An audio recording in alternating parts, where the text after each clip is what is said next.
প্রিয় ভাইরা, আপনারা জানেন যে আমি প্রতি বিভাগে একবার করে সফর করছি।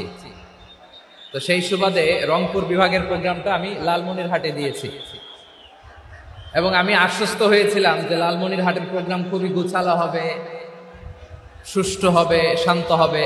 সেটার নমুনা আলামত আমি দেখতে পাচ্ছি আলহামদুলিল্লাহ। সবাই খুবই সুশৃঙ্খল, লক্ষ লক্ষ তাওহীদি জনতা, পেছনে অনেকে জায়গা পায় নাই কিন্তু কোনো আওয়াজ নাই, সবাই দাঁড়িয়ে আছে। এলইডি স্ক্রিন আছে, আপনারা স্ক্রিনে দেখতে পাচ্ছেন আলহামদুলিল্লাহ। আমি সবাইকে দেখতে পাচ্ছি, মাশাআল্লাহ মাশাআল্লাহ। শান্ত হয়ে আপনারা বসুন, অল্প কিছু সময় কথা বলার সুযোগ আমি পাবো। যেহেতু আমি হেলিকপ্টারে করে এসেছি, হেলিকপ্টারগুলোর আবার একটা পলিসি আছে, সানসেটের আগে, সূর্য ডোবার আগে তাদেরকে এয়ারপোর্টে আবার ল্যান্ড করতে হয়। তো এখানে 3:30টার মধ্যে আমাকে উঠে যেতে হবে। আমি যদি বারবার আপনাদেরকে থামাতে থাকি, শান্ত হতে বলি এবং এগুলোতেই যদি আমরা সময় নষ্ট করে ফেলি, তাহলে এই যে বিশাল মহাসমাবেশ, বিশাল আয়োজন, যেখানে 2-4টা আমি বার্তা দিতে চাই, এগুলো ব্যাহত হবে। লালমনিরহাটের ছেলেরা খুব ভদ্র, শান্তশিষ্ট। আসার পর থেকে আমাকে রিসিভ করা থেকে শুরু করে স্টেজে আনা থেকে শুরু করে, এবং আলহামদুলিল্লাহ তরুণ জেনজি শ্রোতাদেরকে আমি দেখতে পাচ্ছি তারা খুবই কোঅপারেটিভ, সহযোগিতা করার, কোঅপারেট করার, অ্যাসিস্ট করার মানসিকতা আমার ভাইদের আছে আলহামদুলিল্লাহ আলহামদুলিল্লাহ। আমি চাইবো আমরা একটু নীরব নিস্তব্ধ পরিবেশ তৈরি করার একটু চেষ্টা করব। প্রচন্ড রোদ, আপনাদের যেমন কষ্ট হচ্ছে আমারও কষ্ট হচ্ছে। ওনারা বলেছিল স্টেজকে সরাবে, উপরে পর্দা দিবে। আমি বললাম দরকার নাই, যে যেই পরিস্থিতিতে আছি আমরা বসি, শান্ত হইতে হবে। এখানে আমি শান্ত হইতে বলবো, ভলান্টিয়ার্সরা মাইক নিয়ে শান্ত হইতে বলবে, আমাদের সম্মানিত উপস্থাপক উনি শান্ত হইতে বলবে। এগুলোর অপেক্ষায় না থেকে নিজ দায়িত্বে আমরা সবাই শান্ত থাকি, যাতে লালমনিরহাটের এই প্রোগ্রাম একটা ইতিহাস হয়ে থাকে বাংলাদেশে। ঠিক কিনা বলেন? যখন আমি সময় দিব, শাউট করতে বলবো, নয়েজ করতে বলবো, তখন নয়েজ করতে হবে আওয়াজ করে। আর যখন কথা বলবো তখন একেবারে চুপ থাকতে হবে, একেবারে চুপ। মাশাআল্লাহ, হ্যাঁ ঠিক আছে, একেবারে চুপচাপ থাকতে হবে। ধুলা উড়ানো যাবে না, সামনে আগানো যাবে না। নিজের সুবিধা, নিরাপত্তা বুঝতে হবে। এটা কোনো রাজনৈতিক সমাবেশ না, এখানে লাফালাফি, চিৎকার চেঁচামেচি, হাত দেখানোর দরকার নাই। হাত দেখানোর পর্ব শেষ। এখানেও ঠান্ডা হয়ে গেছে, মাশাআল্লাহ। হ্যাঁ মাশাআল্লাহ। আমাদের ভলান্টিয়ার্স ভাইরা, আমাদের স্বেচ্ছাসেবক ভাইরা, আইন শৃঙ্খলা রক্ষাকারী ভাইরা অনেক চেষ্টা করতেছে, মাশাআল্লাহ। Very good. I am very happy to C this scenario, মাশাআল্লাহ আলহামদুলিল্লাহ। আমি একটু দেখতে চাই যে রংপুর বিভাগের কে কোন জেলা থেকে আপনারা এসেছেন। কুড়িগ্রাম থেকে কারা এসেছেন দেখি? কুড়িগ্রাম, মাশাআল্লাহ মাশাআল্লাহ। আচ্ছা, গাইবান্ধা জেলার কে আসছেন? গাইবান্ধা, হ্যাঁ মাশাআল্লাহ। ঠাকুরগাঁও অনেকে আসছেন।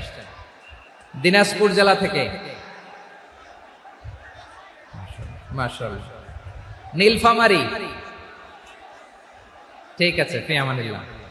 পঞ্চগড় অনেক আসছে। রংপুর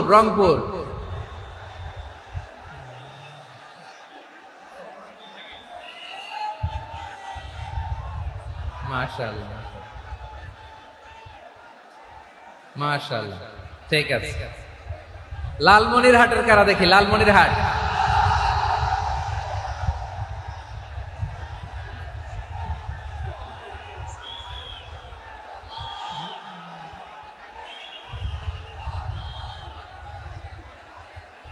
মাশাআল্লাহ মাশাআল্লাহ মাশাআল্লাহ।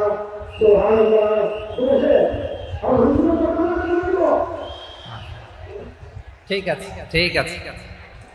আচ্ছা, এই রংপুর বিভাগের বাইরে থেকে অন্য জেলার কারা কারা আসছেন দেখি? তাও আছে অনেক, মাশাআল্লাহ। ঠিক আছে। আজকের প্রোগ্রামে উপস্থিত আছেন প্রধান অতিথি হিসেবে অধ্যক্ষ আসাদুল হাবিব দুলু ভাই, সাংগঠনিক সম্পাদক বিএনপি, জাতীয় নির্বাহী কমিটির সভাপতি, জেলা বিএনপি লালমনিরহাট।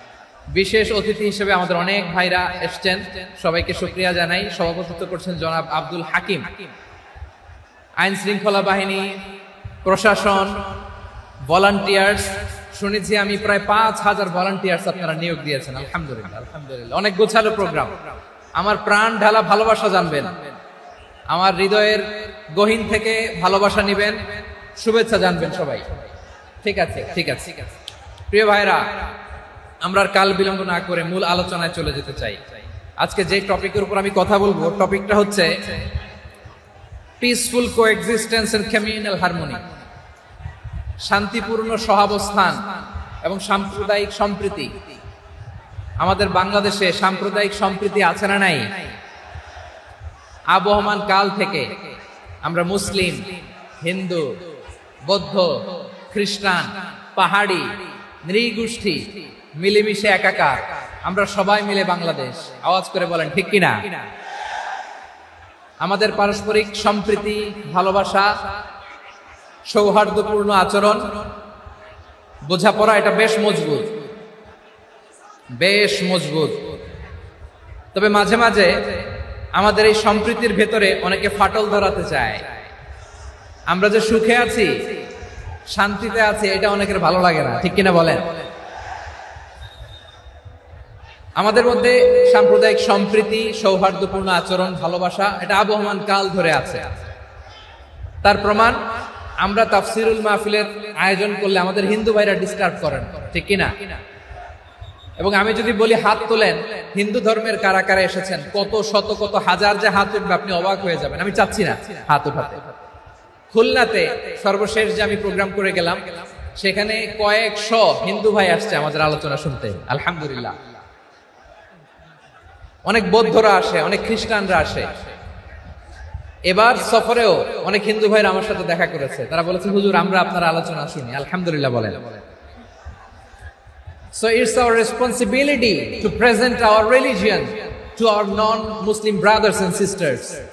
আমাদের অমুসলিম ভাই বোনদের কাছে ইসলামের সৌন্দর্য তুলে ধরা, এটা আমাদের দায়িত্ব। We all are the ambassador of Islam. আমরা প্রত্যেকে দায়িত্বশীল, আমরা প্রত্যেকে এক একজন ইসলামের অ্যাম্বাসেডর, আলহামদুলিল্লাহ বলেন। এজন্য এমন ভাবে দ্য বিউটি অফ ইসলাম, ইসলামের সৌন্দর্য আমাদেরকে ফুটিয়ে তুলতে হবে, যাতে করে নন মুসলিমরা শাহাদা পড়ে, কালিমা পড়ে মুসলমান হয়ে যায়। অনেক নন মুসলিম ভাই বোন আমাদের হাতে শাহাদা পড়ে, কালিমা পড়ে মুসলমান হয়েছে, অনেক। সো আমরা যেন ইসলামের বিউটিটাকে তুলে ধরতে পারি, এবং এই যে সম্প্রীতি, এটাকে যেন আমরা অটুট রাখতে পারি। আদতে আদতে বাংলাদেশের ইতিহাস বলে আমাদের দেশে কোনো দাঙ্গা নাই, আছে? লালমনিরহাটের ভাইয়ের আওয়াজ করে বলেন, আমাদের দেশে হিন্দু মুসলিম দাঙ্গা আছে? আমরা ভাই ভাই, আওয়াজ করে বলুন তো, আমরা কি ভাই ভাই? কিন্তু কিছু দুষ্ট লোক আছে, তারা আমাদের সম্পর্কের মধ্যে ফাটল ধরাতে চায়, ঠিক কিনা বলেন? মাঝে মাঝে ঝগড়া লাগাতে চায়। দেখবেন পত্রপত্রিকায় দেখা যায় বিভিন্ন ধর্মীয় উপাসনালয়গুলোতে হামলা চালানো হয়। এগুলো রাজনৈতিক উদ্দেশ্য প্রণোদিত, এগুলোর সাথে ইসলামের কোনো সম্পর্ক নাই। এজন্য এই দুর্বৃত্তদের ব্যাপারে আমাদের সাবধান থাকতে হবে। আমরা সবসময় যেমনি ঐক্যবদ্ধ, ইউনাইটেড, আমরা যদি এরকম ইউনাইটেড থাকি, এই সমস্ত দুর্বৃত্তদের কালো হাত ভেঙে দিতে আমাদের 1 ঘন্টাও লাগবে না। চিল্লায় বলো ঠিক কিনা? আমরা সংঘবদ্ধ থাকবো। এই যে আমাদের পিসফুল কোএক্সিস্টেন্স, শান্তিপূর্ণ সহাবস্থান। হিন্দুরা পূজা করে, যেদিন হিন্দুদের পূজা অনুষ্ঠান, আমরা ওই দিন তাফসির মাহফিল করি না, ঠিক কিনা বলেন? যেদিন আমাদের তাফসিরুল কোরআনের প্রোগ্রাম, ওই দিন আমাদের হিন্দু ভাইরা ডিস্টার্ব করে না, সুবহানাল্লাহ। হিন্দুদের পূজা অনুষ্ঠানে মাদ্রাসার ছাত্র যে পাহারা দেয়, গোটা বিশ্বে এরকম দৃষ্টান্ত, নজির বিরল, ঠিক কিনা বলেন? আইন শৃঙ্খলা বাহিনীর পাশাপাশি মাদ্রাসার ছাত্ররা যে সেখানে পাহারা দেয়, গোটা পৃথিবীতে এই দৃষ্টান্ত আপনি পাবেন। মাদ্রাসার ছাত্ররা, তারা তো কোরআনের ধারক, তারা হাদিসের ধারক, তারা কেন মন্দির পাহারা দিবে?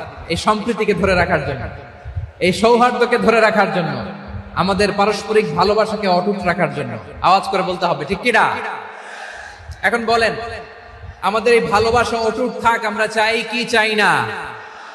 আমরা হিন্দু মুসলিম মিলেমিশে শান্তিপূর্ণ সহাবস্থান, সাম্প্রদায়িক সম্প্রীতি। লালমনিরহাটের ভাইয়ের আওয়াজ করে বলুন, এই সাম্প্রদায়িক সম্প্রীতি আমরা চাই কি চাই না? আল্লাহ এই দেশকে তুমি বরকতময় করো, বাংলাদেশকে তুমি শান্তিময় করো। আওয়াজ করে সবাই বলেন আমিন। এই জায়গাটাতে সামান্য একটু আওয়াজ হচ্ছিল, এটাও থেমে গেছে। আলহামদুলিল্লাহ, আলহামদুলিল্লাহ। এখন একেবারে everything is in my control. মাশাআল্লাহ। ঠিক আছে, আমি মূল আলোচনায় যাই। প্রিয় ভাইরা, আমি বলেছিলাম আমার আলোচনার বিষয় হচ্ছে শান্তিপূর্ণ সহাবস্থান, সাম্প্রদায়িক সম্প্রীতি। আমরা দেখব ইসলাম আমাদেরকে কি কি দিক নির্দেশনা দেয়। শান্ত হইতে হবে। খরগোশের কানের মতো কান দুটো আমার দিকে করে রাখেন। আমি এখনো উঠে যাব, হাত নাড়ায় লাভ নাই, আমি উঠে যাব। তাকায় থাকো আর কান খাড়া, আওয়াজ হবে না। হ্যাঁ, মাশাআল্লাহ, মাশাআল্লাহ। ঠিক আছে। আমরা দেখব যে রাসূল সাল্লাল্লাহু আলাইহি ওয়াসাল্লাম এই পিসফুল কোএক্সিস্টেন্সের জন্য আমাদের কি শিখিয়েছেন, কি কি গাইডলাইন দিয়েছেন। আমরা 1 2 3 4 করে এগুলো আপনাদের সাথে শেয়ার করব। আমি আপনাদের খেদমতে সূরাতুল আনআমের 108 নম্বর আয়াত তেলাওয়াত করেছি। এখানে আল্লাহ রাব্বুল ইজ্জা ওয়াল জালাল তিনি ইরশাদ করছেন, ওয়ালা তাসুবুল্লাযীনা ইয়াদউনা মিন দুনিল্লাহি ফায়াসুবুল্লাহা আদওয়ান বিগাইরি ইলম কাযালিকা যায়্যান্না লিকুল্লি উম্মাতিন আমালাহুম সুম্মা ইলা রাব্বিহিম মারজিউহুম ফায়ুনাব্বিউহুম বিমা কানু ইয়ামালুন। রব্বুল আলামিন বলেন, গোলাম ও আমার ইমানদার বান্দারা শোনো শোনো, ও আমার বিশ্বাসী বান্দারা শোনো শোনো, লা তাসুবুল্লাযীনা ইয়াদউনা মিন দুনিল্লাহ ফায়াসুবুল্লাহা আদওয়ান বিগাইরি ইলম। ও আমার বিশ্বাসী বান্দারা, যারা আল্লাহকে ব্যতি রেখে, আল্লাহকে বাদ দিয়ে অন্য উপাস্যকে ডাকে, দেবীর পূজা করে, দেবতাদের পূজা করে, তোমরা খবরদার তাদের গালি দিও না। আওয়াজ করে বলেন, কি দিও না? আল্লাহ বলেন, ও বিশ্বাসীরা শোনো, যারা আল্লাহকে ব্যতি রেখে দেব দেবীর পূজা করে, অন্য উপাস্যের পূজা করে, তাদেরকে ডাকে, ওই দেবতাদেরকে তোমরা গালি দিও না।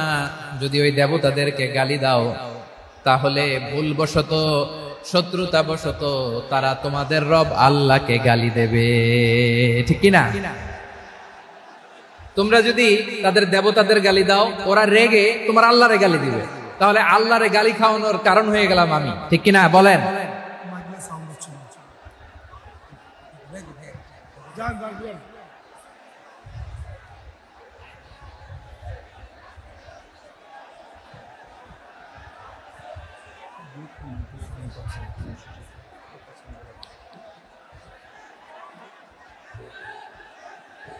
সম্মানিত ভাইয়েরা, এত বিশাল প্রোগ্রাম, মাইকের একটা সেটআপ থাকে, তারগুলো অনেক সময় নড়ে যায়, ধাক্কা ধাক্কিতে ডিসপ্লেস হয়, একটু ঝামেলা হবে।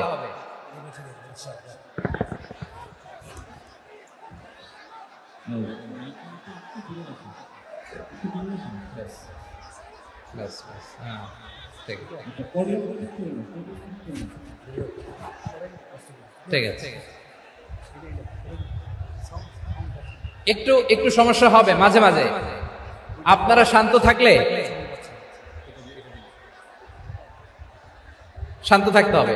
এইভাবে সাউন্ড নাই, এই নাই, এই বলতে বলতে আমার সময়ও নাই, উঠে যেতে হবে। এগুলো বোকামি। এই বিভাগীয় প্রোগ্রামগুলোতে যাই, চিৎকার চেঁচামেচি করে তোমরা আসো, সময় শেষ, আমাকে উঠে যেতে হয়। আমরা তো বঞ্চিত হলাম। গুরুত্বপূর্ণ অনেক কথা শোনাবো তোমাদের, অনেক। প্রিয় ভাইরা, আপনারা শান্ত হয়ে বসুন, শান্ত হয়ে। রব্বুল আলামিন বলেন, খবরদার বিশ্বাসীরা, আল্লাহ ছাড়া যারা অন্যান্য উপাস্যদেরকে ডাকে, দেবতাদেরকে ডাকে, তাদেরকে তোমরা গালি দিও না। ওই সমস্ত দেবতাদেরকে যদি তোমরা গালি দাও তাহলে তারা আল্লাহকে গালি দিবে, ঠিক কিনা বলেন? আমরা দেবতাদের গালি দিলে ওরা আল্লাহকে গালি দিবে। রব্বুল আলামিন বলেন, খবরদার দেবতাদেরকে গালি দিও না, তাহলে ওরা তোমার রব আল্লাহরে গালি দেবে। প্রতিটি জাতির জন্য তাদের কাজকে আমি আল্লাহ সুশোভিত করে রেখেছি। তারা সবাই একদিন আমার কাছেই ফিরে আসবে। এরপর আমি রব্বুল আলামিন তাদের আমলনামা তাদেরকে জানিয়ে দেব। সুবহানাল্লাহ পড়ে। প্রিয় ভাইরা, আল্লাহ তাআলা বলেছেন, খবরদার গালি দিও না। আদেশটা কার? আওয়াজ করে বলেন তো। হিন্দুদের দেবতা দেবদেবীদেরকে গালি দেওয়া যাবে না। আওয়াজ করে বলুন প্রিয় ভাইরা, এই আদেশটা কার? এই আপনাদের গলার আওয়াজ। অন্য ধর্মের দেবতাদেরকে যে গালি দেওয়া যাবে না, এই আদেশটা কার? আরো জোরে বলুন, কার? গালি দিবেন কোন দেবতাকে? দিবেন? যদি দেন তাহলে ওরা আল্লাহরে গালি দিবে, তাহলে আল্লাহরে গালি খাওয়াইলো কে? আপনি। ঠিক কিনা বলেন? আমি আল্লাহকে গালি খাওয়ানোর কারণ হলাম, কারণ আমি যদি গালি না দিতাম ওরা আমার রবকে গালি দিত না। আওয়াজ করে বলেন ঠিক কিনা? তাহলে প্রিয় ভাইয়েরা, ইসলাম আমাদেরকে শিখায়, সূরাতুল আনআমের 108 নম্বর আয়াত থেকে আমরা বুঝলাম কোন ধর্মকে ছোট করা যাবে না। অন্য ধর্মকে ছোট করা মানে ইসলামকে ছোট করা। অন্য ধর্মের দেবতাকে গালি দেওয়া মানে আল্লাহকে গালি খাওয়ানো। আওয়াজ করে বলেন ঠিক কিনা? খবরদার, এটা করা যাবে না। আর অন্য ধর্মের দেবতাকে যদি আপনি গালি দেন, ওরা ইসলাম থেকে দূরে সরে যাবে। যাও ইসলামের প্রতি আকৃষ্ট হয়েছিল আর কোনোদিন ইসলামের ধারে কাছে আসবে না। আওয়াজ করে বলেন ঠিক কিনা? এজন্য কখনো কোনোদিন অন্য ধর্মের দেবতাদেরকে গালি দেওয়া যাবে না। অন্য ধর্মের কোন দেবতাদেরকে আমরা গালি দিব না, গালি দিব না, বরং ইসলামের beauty, the beauty of Islam, ইসলামের সৌন্দর্যকে আমরা তুলে ধরব। আমরা যদি বিশ্বনবী সাল্লাল্লাহু আলাইহি ওয়াসাল্লামের জীবনের দিকে তাকাই, তাহলে আমি দেখব বিষ্ণু ইসলামে অন্য ধর্মের লোকদের সাথে খুব পিসফুলি লাইফ লিড করেছেন। হোক মুশরিক, হোক খ্রিস্টান, হোক ইহুদি, বিশ্বনবী সবার সাথে মিলেমিশে ছিলেন। আলহামদুলিল্লাহ বলেন। ইসলাম হচ্ছে পিসফুল রিলিজিয়ান। অন্য ধর্মের প্রতি সহনশীলতার সবক ইসলাম আমাদেরকে দেয়। কিন্তু প্রতিটি মুসলিমের এটা মনে রাখতে হবে, আল্লাহর কাছে পছন্দনীয় গ্রহণযোগ্য ধর্ম, জীবনাদর্শ একটি, সেটা হচ্ছে ইসলাম। আওয়াজ করে বলেন সেটা কি? লালমনিরহাটের ভাইরা আওয়াজ করে বলুন, আল্লাহর কাছে মনোনীত ধর্ম একটি, সেটা কি?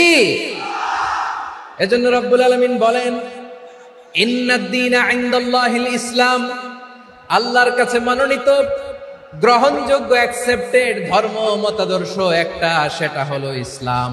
ইসলাম ছাড়া অন্য কোন ধর্ম যদি কেউ তালাশ করে, তার ওই ধর্ম আল্লাহ গ্রহণ করবে না।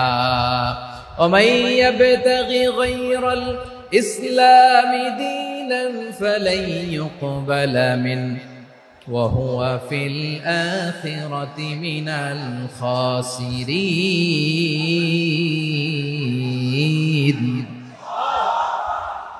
Whoever seeks anything except Islam, that won't be accepted from him, and he will be loser in the day of judgment. কিয়ামতের দিন ইসলাম ছাড়া কেউ যদি অন্য কোন ধর্ম তালাশ করেছে দুনিয়াতে, তার এই মতাদর্শ গ্রহণ করা হবে না, and he will be loser. সে হবে লুজার, ক্ষতিগ্রস্ত, হাই হাই কোম্পানির ম্যানেজার। ওর আমও শেষ, সালাও শেষ। আওয়াজ করে বলেন ঠিক কি না? এজন্য ইসলাম পেয়ে আমরা খুশি না বেজার? প্রত্যেক নামাজ শেষে আমরা আল্লাহরে বলি, আল্লাহ রাদিতু বিল্লাহি রাব্বা ওয়া বিল ইসলামি দীনা ওয়া বি মুহাম্মাদিন নাবিয়ান ওয়া রাসূলা। ও আল্লাহ, তোমারে রব হিসেবে পেয়ে আমরা খুশি। ও আল্লাহ, ইসলামকে ধর্ম হিসেবে পেয়ে আমরা খুশি। বিশ্বনবীকে আমাদের রাসূল পেয়ে আমরা খুশি। ঠিক কিনা বলে? ইসলাম ছাড়া অন্য কোন ধর্ম আমরা গ্রহণ করব না। ঠিক কিনা বলেন? আল্লাহর কাছে অ্যাকসেপ্টেড রিলিজিয়ান একটা, সেটা ইসলাম। তো বিশ্বনবী সাল্লাল্লাহু আলাইহি ওয়াসাল্লাম মক্কাতে কিংবা মদিনাতে খুব পিসফুলি এক্সিস্ট করেছেন, যে কোনো ধর্মের সাথে মিলেমিশে চলেছেন। তার প্রমাণ আমরা যদি রাসূল সাল্লাল্লাহু আলাইহি ওয়াসাল্লামের বায়োগ্রাফির দিকে তাকাই, তাহলে দেখব তিনি মুশরিকদের সাথে পিস ট্রিটি করেছেন, শান্তি চুক্তি, পিস ট্রিটি, পিস এগ্রিমেন্ট।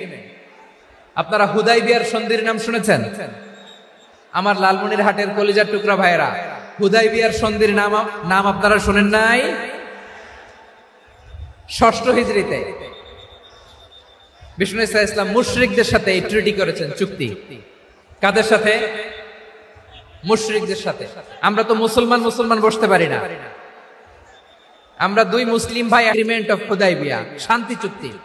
আমরা পৃথিবীতে এখন অনেক শান্তি চুক্তির নাম শুনি, এগুলো সব the piece treaty of Hudaibiya থেকে কপি করা। আল্লাহু আকবার। তাহলে বিশ্বনবী সাল্লাল্লাহু আলাইহি সাল্লাম তিনি যে শান্তিপূর্ণ সহাবস্থানে বিশ্বাসী ছিলেন, মুসলমানেরা যে অন্য ধর্মের প্রতি সহনশীল, তার প্রমাণ হচ্ছে এই পিস ট্রিটি। শুধু তাই নয়, মাইকের সাউন্ডটা একটু বাড়াই দিতে হবে, খুব দুর্বল, একটু মজবুত করতে হবে, আর একটু ক্লিন করতে হবে, আর সবগুলা জায়গায় সাউন্ড যাচ্ছে কিনা একটু ক্রস চেক করতে হবে। হ্যাঁ, পাবেন পাবেন, দিচ্ছে mike operator, is trying his level best, দিচ্ছে। মাইক অপারেটর যিনি আছেন, প্রতিটি জায়গায় প্রতিটি সাউন্ড বক্সে যেন আওয়াজ পাওয়া যায়, একটু ক্রস চেক করেন, সাউন্ডটাকে একটু স্ট্রং করে দেন। হ্যাঁ, ঠিক আছে, মাশাআল্লাহ। এদিকে তাকান, এদিকে। মক্কার পার্ট গেল, পিস এগ্রিমেন্ট করলেন, শান্তি চুক্তি। বিষ্ণু ইসলাম মদিনায় যে কি করলেন? মদিনায় যে বিষ্ণু ইসলাম মদিনা চার্টার করলেন, মদিনা সনদ, সাহিফাতুল মদিনা, এটার বলে মদিনা চার্টার। যে ওয়েস্টে, ইউরোপে, আমেরিকাতে তারা অনেক চার্টার করে, সব চার্টার মদিনা চার্টার থেকে কপি করা। আওয়াজ করে পড়েন সুবহানাল্লাহ। বিষ্ণু ইসলাম মদিনায় গেলেন, মদিনাতে মুসলিম, মুশরিক, ইহুদি, এই তিন ধর্মের লোক মিলে সব স্টেক হোল্ডার যারা আছে সবাইকে নিয়ে বিষ্ণু ইসলাম মদিনা চার্টার করলেন, মদিনা সনদ। পড়েন সুবহানাল্লাহ। শুধু তাই নয়, মক্কাতে বিশ্বনবী পিস এগ্রিমেন্ট করলেন, শান্তি চুক্তি মুশরিকদের সাথে। মদিনাতে যে বিশ্বনবী মদিনা চার্টার করলেন, মদিনা সনদ করলেন ইহুদিদের সাথে। আবার মদিনাতে বিশ্বনবী ইহুদিদের সাথে পিস ডায়ালগ করলেন, ইন্টারফেথ ডায়ালগ করলেন, আন্তধর্মীয় সংলাপ করলেন। যেই সংলাপের মূল ভিত্তি ছিল তাওহীদ। মূল ভিত্তি ছিল কি? তাওহীদ। বিশ্বনবী ইহুদিদেরকে ডাকলেন, আহ্বান করলেন, قل يا أهل الكتاب تعالوا إلى كلمة سواء بيننا وبينكم ألا نعبد إلا الله ولا نشرك به شيئا ولا يتخذ بعضنا بعضا أربابا من دون الله فإن تولوا فقولوا اشهدوا بأننا مسلمون। সুবহানাল্লাহ পড়েন। বিশ্বনবী মদিনার ইহুদিদের ডেকে বললেন, ও ইহুদিরা, শোনো শোনো, আসো এমন একটা আদর্শের প্রশ্নে আমরা একত্রিত হই, যে আদর্শের প্রচার তোমাদের নবীরাও করেছে, আমিও করি, যে আদর্শের কথা তোমাদের পবিত্র ধর্মগ্রন্থগুলোতে আছে, আমার কোরআনেও আছে। সেটা হলো তাওহীদ। আমরা এক আল্লাহ ছাড়া কারো ইবাদত করব না, আল্লাহর সাথে কাউরে শরীক করব না, আল্লাহ ছাড়া কাউরে রব মানব না। পড়েন সুবহানাল্লাহ। তাহলে আমার প্রিয় লালমনিরহাটের ভাইরা, মদিনাতে যে তিনি মদিনা চার্টার করলেন, মদিনা সনদ, পিস ডায়ালগ করলেন, শান্তির সংলাপ, ইন্টারফেথ ডায়ালগ করলেন, আন্তধর্মীয় সংলাপ, যার ভিত্তি ছিল তাওহীদ। সুবহানাল্লাহ পড়েন। তাহলে অন্য ধর্মের প্রতি সব সময় ইসলাম সহনশীল, টলারেন্স। যদি আপনি দেখতে চান ইসলামের নবী বিশ্ব নবীর দিকে তাকান, ঠিক কিনা বলেন? আমরা তো সংখ্যালঘুদের রাইটস প্রোটেক্ট করার জন্য কত আইন বানাই, কত বৈঠক করি, কত সংবাদ সম্মেলন করি। বিষ্ণু সাল্লাল্লাহু আলাইহি ওয়াসাল্লাম সংখ্যালঘুদের রাইটস এর ব্যাপারে, অধিকারের ব্যাপারে যে কথা বলেছেন, শুনলে আপনি অবাক হয়ে যাবেন। বিশ্বনবী বলেন, আলা মান যালামা মুআহাদান আও ইনতাকাসাহু আও কাল্লাফাহু ফাওকা তাআতিহি আও কাল্লাফাহু ফাওকা তাকাতিহি আও আখাযা মিনহু শাইআন বিগাইরি তিবি নাফসিন ওয়া আনা হাজিজুহু ইয়াউমাল কিয়ামা। খবরদার, জেনে রাখো, কেউ যদি কোনো সংখ্যালঘুর উপরে অত্যাচার করে, কোন সংখ্যালঘুর প্রাপ্য থেকে যদি কেউ কাউকে ঠকায়, সংখ্যালঘুর উপর যদি কেউ কষ্ট দেয়, কোন সংখ্যালঘুর সম্পদ যদি কেউ জোর করে কেড়ে নেয়, আমি কিয়ামতের দিন বিশ্বনবী ওই সংখ্যালঘুর পক্ষে আর ওই মুসলমানদের বিপক্ষে বাদী হয়ে দাঁড়াবো। সুবহানাল্লাহ বলতে পারলেন না? আল্লাহু আকবার। আপনি নামাজি, আপনি মুসল্লি, আপনি হাজী সাহেব, তাহাজ্জুদ পড়তে পড়তে কপালে দাগ ফেলে দিছেন, আপনার প্রতিবেশী হিন্দু, ভাবছেন আমার তো পাওয়ার আছে, ওর জমিটা দখল করি। বিশ্বনবী বলেন, কিয়ামতের দিন ওই হিন্দুর পক্ষে তোর বিরুদ্ধে আমি বাদী হয়ে দাঁড়াবো। পৃথিবীর কোন ধর্মে এরকম স্টেটমেন্ট পাবেন? পাবেন? আপনি ভাবছেন আপনি নামাজ পড়লে হাজী সাহেব কপালে দাগ ফেলায় দিলে আপনি সেলসেলায় জান্নাতে চলে যাবেন? না, খবরদার। বিশ্বনবী বলেন, কোন সংখ্যালঘুর উপর যদি কেউ আক্রমণ করে, তার প্রাপ্য তাকে না দিয়ে যদি তাকে ঠকায়, তার উপর জুলুম করে, তার সম্পদ যদি কেড়ে নেয়, আমি নবী, তুমি মুসলিম হইতে পারো, মুসল্লি হইতে পারো, তার পক্ষে তোমার বিপক্ষে আল্লাহর দরবারে বাদী হয়ে দাঁড়াবো। আচ্ছা লালমনিরহাটের ভাইরা, কথা বুঝতে পারলে আওয়াজ করে উত্তর দেন। বিশ্বনবী যদি কারো বিপক্ষে দাঁড়ায় কিয়ামতের দিন, আই রিপিট, আমি আবারও বলছি, বিশ্বনবী যদি কিয়ামতের দিন কারো বিপক্ষে দাঁড়ায়, ও তো সেলসেলায়া জান্নাতি, তাই না? জান্নাতি না? যে নবীর সুপারিশ ছাড়া জান্নাতের গেটও দেখা যাবে না, ওই নবী যদি বলে তোর বিপক্ষে আমি বাদী হয়ে দাঁড়াবো, ওই জান্নাতে আর ঢোকার কোনো সুযোগ আমাদের থাকবে? এখানেই শেষ না আমার প্রিয় লালমনিরহাটের ভাইয়েরা, এখানেই শেষ নয়। বিশ্বনবী বলেন, মান কাতালা মুআহাদান, বুখারীর বর্ণনা, মান কাতালা মুআহাদান লাম ইয়ারাহ রাইহাতাল জান্নাহ। কেউ যদি, কোন মুসলিম যদি অন্যায়ভাবে কোন সংখ্যালঘুকে হত্যা করে, কোন হিন্দুকে হত্যা করে, কোন বৌদ্ধরে হত্যা করে, অন্যায়ভাবে কোন মুসলিম যদি কোন সংখ্যালঘুরে হত্যা করে, জান্নাতে যাওয়া তো দূরের কথা, ওই মুসলিম জান্নাতের ঘ্রাণও পাবে না। সহিহ বুখারীর বর্ণনা, মান কাতালা মুআহাদান লাম ইয়ারাহ রাইহাতাল জান্নাহ ওয়া ইন্না রিহাহা লা ইউজাদু মিন মাসিরাতি 40 আমা। যে জান্নাতের ঘ্রাণ 40 বছর দূরের রাস্তা থেকেই পাওয়া যায়। সুবহানাল্লাহ পড়েন। প্রিয় ভাইরা, এখান থেকে জান্নাতে পৌঁছতে লাগবে 40 বছর। এত দূর, কত বছর? সবাই বলেন কত বছর? এখান থেকে জান্নাতে পৌঁছতে লাগবে 40 বছর। এত দূরে থাকতে জান্নাতের ঘ্রাণ আপনার নাকে এসে ধাক্কা মারবে। বিশ্বনবী বলেন, যে ব্যক্তি কোন সংখ্যালঘুকে হত্যা করে, জান্নাতের ঘ্রাণ তো পাবেই, জান্নাতে তো ঢুকতে পারবেই না, জান্নাতের ঘ্রাণও তার নাকে লাগবে না। পড়েন নাউযুবিল্লাহ। তাহলে সংখ্যালঘুদের ব্যাপারে ইসলামে অধিকার দেয়া আছে না নাই? লালমনিরহাটের ভাইয়ের আওয়াজ করে বলেন, আমার সংখ্যালঘু হিন্দু ভাইদের রাইটস, অধিকার আমাদের ইসলামে প্রোটেক্টেড আছে না নাই?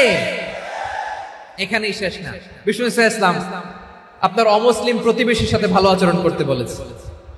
আমাদের হয় না, এটা মুসলিম পাড়া, ওটা বৌদ্ধ পাড়া, হয় না? অনেক সময় হয় না, এটা আমাদের মুসলিম পাড়া, ওইটা হিন্দু পাড়া, এরকম আছে না নাই? লালমনিরহাটে নাই না? আছে? হিন্দু যদি আপনার প্রতিবেশী হয়, কি করবেন? ওরে কষ্ট দিবেন নাকি? কেন? ও তো হিন্দু, ও তো আমার আল্লাহরে ডাকে না, ওরে কষ্ট দিলে জায়েজ হবে না? খবরদার। বিষ্ণু ইসলাম বলেন, মান কানা ইউমিনু বিল্লাহ ওয়াল ইয়াউমিল আখির ফালিউকরিম জারাহ। যে আল্লাহ বিশ্বাস করে আর আখিরাতে বিশ্বাস করে, সেজন্য প্রতিবেশীর সাথে ভালো আচরণ করে। সুবহানাল্লাহ। কলিজা জুড়ায় যায় না আমার নবীর কথাগুলো শুনলে?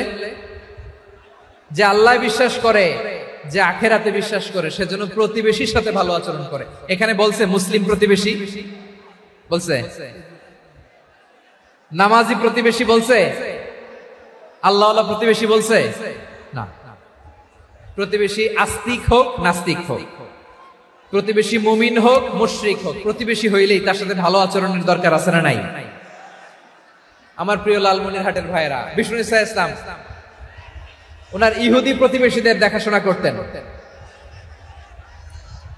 আওয়াজ না শোনা যাক, আমারও তো দেখা যায়, আমারও তো দেখা যায়। তাকায় থাকেন, তাকায় থাকলে সওয়াব হবে। কোরআনের কথা যেখান থেকে হয়, এদিকে তাকায় থাকলেই বরকত। তাকায় থাকেন।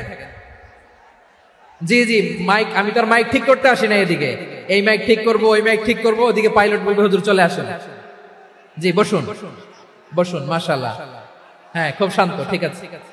পুলিশ ভাইরা না খেয়ে দিনরাত আপনারা যাতে সুশৃঙ্খল একটা প্রোগ্রাম উপহার পান, এটাই চেষ্টা করতেছে। আপনাদেরকে কষ্ট দিতে আসে নাই, একটু একটু সহযোগিতা করেন। জি মাশাআল্লাহ। হ্যাঁ, ঠিক আছে। আমার প্রিয় ভাইরা, প্রতিবেশী আস্তিক হোক নাস্তিক হোক, মুসলিম হোক হিন্দু হোক, তার সাথে ভালো আচরণ করতে হবে।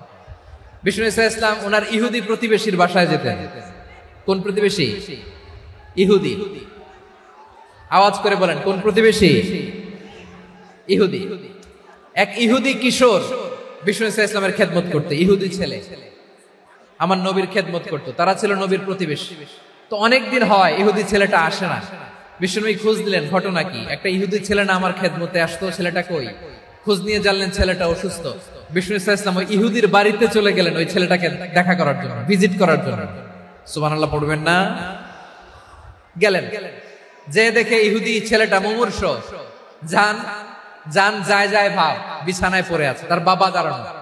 বিশ্বনবী তার মাথার পাশে বসলেন, মাথায় হাত বুলিয়ে দিলেন, আর ছেলেটাকে বললেন, আসলিম, হে ইহুদি ছেলে, আসলিম, ইসলাম ধর্ম গ্রহণ করো। তো ছোট্ট ছেলে ভাবে আমরা ইহুদি, এখন ইসলাম ধর্ম গ্রহণ করলে আব্বা যদি বকা দেয়, ফানাযারা ইলা ওয়াজহি আবি, ছেলেটা তার বাবার চেহারার দিকে তাকালো, দেখে আব্বা কি করে।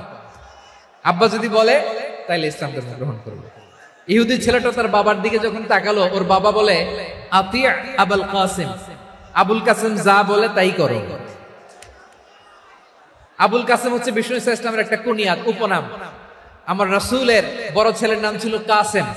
যেমন দেখবেন আমাদের এলাকায় কারো ছেলের বড় ছেলের নাম যদি হয় আব্দুল্লাহ, এরা আব্দুল্লাহর বাপ বলে ডাকে। কারো বড় মেয়ের নাম যদি হয় ফাতেমা, এরা কি ডাকে? ফাতেমার বাপ বলে না? তো বিষ্ণু ইসলামের বড় ছেলের নাম ছিল কাসেম। ইহুদি বাবা বলল, আতি আবুল কাসেম, আবুল কাসেম যা বলে তাই শোনো, মানে মোহাম্মদ যা বলে তাই শোনো। এই কথা শুনে ছেলে সাহস পাইছে, ছেলে আবার পড়তে আরম্ভ করলো, আশহাদু আল্লাহ ইলাহা ইল্লাল্লাহ ওয়া আশহাদু আন্না মুহাম্মাদার রাসূলুল্লাহ, পড়েন আল্লাহু আকবার। বিশ্বনবীর আহ্বান শুনে ওই আহ্বানে সাড়া দিয়ে ইহুদি ছেলে শাহাদা পড়ে মুসলমান হয়ে গেল। তার হৃদয়টারে ঈমানের নূর দিয়ে আলোকিত করে দিল কে? প্রিয় ভাইরা, এবার রাসূল সাল্লাল্লাহু আলাইহি ওয়াসাল্লাম বের হয়ে আসলেন ঘর থেকে, আর বললেন, আলহামদুলিল্লাহিল্লাযী আনকাযাহু মিনান নার, প্রশংসা সে আল্লাহর, যে আল্লাহ জাহান্নামে চলে যাচ্ছিল প্রায়, এমন একটা লোককে মুহূর্তের মধ্যে কালেমায়ে শাহাদাতের বদৌলতে জান্নাতি বানায় দিলেন। আওয়াজ করে পড়েন সুবহানাল্লাহ। এই হাদিস থেকে আমরা কি শিখলাম? What is the moral of the story?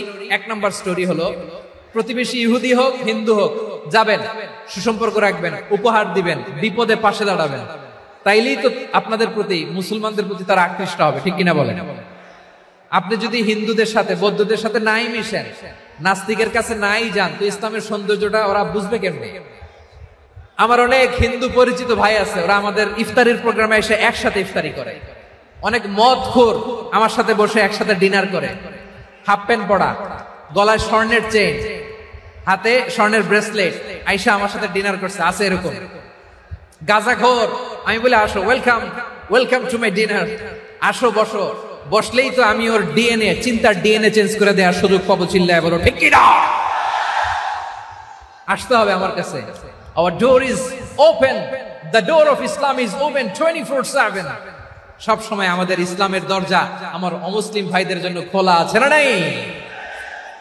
এই হাদিস থেকে দুইটা শিক্ষা। এক নম্বর শিক্ষা, প্রতিবেশী মুসলিম হোক অমুসলিম হোক, যান, অসুস্থ হইলে একটু আপেল নিয়ে যান, আঙ্গুর নিয়ে যান, কমলা নিয়ে যান, তাদের সাথে ভালো আচরণ করেন। ইসলামের বিউটি দেখে, সৌন্দর্য দেখে অবাক হবে, নসিব ভালো হলে কোনোদিন কালিমা পড়ে মুসলমান হয়ে যাবে, ঠিক কিনা বলেন?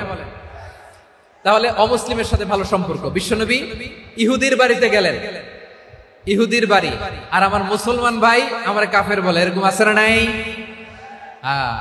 মুসলিম মুসলিমরা দেখতে পারে না, সহ্য করতে পারে। বিশ্বনবী সাল্লাল্লাহু আলাইহি ওয়াসাল্লাম ইহুদির বাড়িতে গেলেন, এটা একটা শিক্ষা। আরেকটা শিক্ষা হলো, ভাইরা ধাক্কা মারে এসে সামনে এসে কি লাভ? প্রোগ্রাম তো শেষ হচ্ছে, এখনই শেষ হচ্ছে। তো এই যে আমাদের বকশি ভাই ওয়াদা নিল, হাত তোলালো, মিম বলে এত কথা বললো, তো আমি জেলায় জেলায় যে খালি হাত নাড়াই তোমাদের জন্য নাকি? হ্যাঁ, হাত নাড়াই শুনে এই ধাক্কাইতে ধাক্কাইতে এদিকে এসে হাত নাড়াইতেছে, হয়েছে তো দেখলাম তো, ঠিক আছে মাশাআল্লাহ, অনেক সুশৃঙ্খল, অন্যান্য যে কোনো জেলার জন্য সুশৃঙ্খল। আমার দিকে তাকাও, আমার দিকে তাকাও, ঠিক আছে। এই যে দাঁড়িয়ে আছে, একটা ছেলে নড়ে না, দেখছেন? মাশাআল্লাহ মাশাআল্লাহ মাশাআল্লাহ। হ্যাঁ, এইভাবে। আর কয়েকটা মজাদার কথা আছে, শোনো। এই হাদিস থেকে আমাদের শিক্ষা হলো, আমার প্রতিবেশী যেই ধর্মের হোক আমি সম্পর্ক রাখবো। অসুস্থ হলে যাব, কে বলেন ভাইরা? যাবেন না? যাবেন না আপনারা? আচ্ছা, 2 নম্বর শিক্ষা হলো, বিষ্ণু ইসলামের খাদেম ছিল ইহুদি, এতদিন খেদমত করলো, একদিনও বিশ্বনবী ওরে কালিমার দাওয়াত দেয় নাই। কারণ কি, বিশ্বনবী একটা ভালো সময়ের অপেক্ষা করতেছিলেন, প্রপার টাইমিং। দাঈর কাজ হচ্ছে দাঈ ইলাল্লাহ, সে হচ্ছে সুযোগ সন্ধানী। দাঈ সুযোগ খোঁজে, কখন দাওয়া দিলে ব্যাটে বলে হবে, ঝোপ বুঝে কোপ মারে, ঠিক কিনা বলেন? বিষ্ণু ইসলাম ভালো সময়ের অপেক্ষা করতেছিলেন, দেখি ভালো সময় আসুক আসুক আসুক আসুক। আস্তে আস্তে এমন সময় আসছে, ছেলে এবার মুমূর্ষ। অসুস্থ ব্যক্তির হৃদয় অত্যন্ত নরম থাকে। হসপিটালে যখন কেউ যায় তার হৃদয়টা বড্ড নরম থাকে, মৃত্যুর ভয়ে তার অন্তরটা নরম থাকে, ঠিক কিনা বলেন? এই প্রপার টাইমিং এর অপেক্ষা করতেছিলেন। যখনই টাইমিং পেয়েছেন, দাওয়াত দিলেন, পড়ো লা ইলাহা ইল্লাল্লাহ, সুবহানাল্লাহ পড়েন সবাই। তাহলে ইসলাম অমুসলিম প্রতিবেশীর সাথে ভালো আচরণ করতে বলে। ইসলাম অমুসলিম মাতা পিতার সাথেও ভালো আচরণ করতে বলে। মাতা পিতা যদি অমুসলিম হয়, তারা ফেলে দিতে পারবেন? পারবেন? আমার লালমনিরহাটের ভাইরা, অনেক হিন্দু ছেলে আমাদের হাতে শাহাদা পড়ে মুসলিম হয়, কিন্তু ওর মা মুসলমান হয় নাই, বাবাও হয় নাই। এরকম আছে না নাই? তো ও হয়েছে মুসলিম, মা বাপ হিন্দু, এখন মা বাপ কি বাদ? হ্যাঁ, মা বাপ বাদ দেয়া যাবে? যেই মা আপনার 9 মাস 8 মাস পেটে ধারণ করলো, আপনার মায়ের নার ছেঁড়া ধন, আপনি ওই মারে বাদ দিতে পারবেন? যে মায়ের বুকের তাজা দুধ খেয়ে আপনি আজকে বাড়ন্ত তাজা তরতাজা, ওই মারে বাদ দেয়া যাবে? মায়ের এক ধারে দুধের দাম, কাটিয়া গায়ের চাম, পাপুষ বানাইলে ঋণের শোধ হবে না। এমন দরদি ভাবে কেউ হবে না আমার মাহা গো। মায়ের এক ধারে দুধের দাম, কাটিয়া গায়ের চাম, পাপুষ বানাইলে ঋণের শোধ হবে না। এমন দরদি ভাবে কেউ হবে না আমার মাহা গো, ঠিক কিনা? মাকে তো বাদ দেয়া যায় না। وَقَضَى رَبُّكَ أَلَّا تَعْبُدُوا إِلَّا إِيَّاهُ وَبِالْوَالِدَيْنِ إِحْسَانًا। আল্লাহ বলে অবধারিত দুইটা ভার্ডিক্ট তোমাদের জন্য, এক আল্লাহর ইবাদত করবা আর মা বাবার প্রতি ইহসান করবা। আদেশটা কার? মা বাবার প্রতি ইহসান করতে হবে। আমার মা হিন্দু হোক, ভালো আচরণ করতে হবে, বৌদ্ধ হোক, ভালো আচরণ করতে হবে। আমার যে সমস্ত হিন্দু ভাইয়েরা মুসলিম হয়েছে, তোমাদের মা বাবা এখনো মুসলমান হয় নাই, তাদের সাথে ভালো আচরণ করতে হবে। আপনাদের খেদমত নিজে করতে হবে, অথবা খেদমতের ব্যবস্থা করাই দিতে হবে। মান্থলি যে খরচ লাগে এটা দিতে হবে। আরে তুমি এখন মুসলিম, তোমার মা বাবা হিন্দু, এখনই তো সুযোগ ইসলামের সৌন্দর্য দেখানো। এখন মা বাবা যদি দেখে, আরে এটা হিন্দু থাকতে তো বদমাইশ ছিল, বেয়াদব ছিল, কি এমন ধর্ম সে গ্রহণ করলো যেটা গ্রহণের সাথে সাথে সে পাল্টে গেল? কি এমন ধর্ম সে গ্রহণ করেছে যেটা তার জীবনকে আলোকিত করে দিয়েছে? নসিব ভালো হইলে তারাও কালিমা পড়ে মুসলমান হয়ে যাবে। বিষ্ণু ইসলামের স্ত্রীর নাম ছিল আয়েশা রাদিয়াল্লাহু তাআলা আনহা, আবু বকর রাদিয়াল্লাহু তাআলা আনহুর মেয়ে। আবু বকর রাদিয়াল্লাহু তাআলা আনহুর আরেক মেয়ের নাম হচ্ছে আসমা। কি নাম? দুজনই আবু বকর রাদিয়াল্লাহু তাআলা আনহুর মেয়ে, আসমা আর আয়েশা। নাম দুইটা কেমন লাগে? আসমা নামটা কেমন লাগে? আয়েশা নামটা কেমন লাগে? সবার ভালো লাগে নাই? নাম দুটো আপনাদের ভালো লাগে? লালমনিরহাটে অনাগত যদি কন্যা সন্তান হয়, যদি মনে চায় আসমা রেখে দিতে পারবেন, যদি মনে চায় আয়েশা রেখে দিয়েন।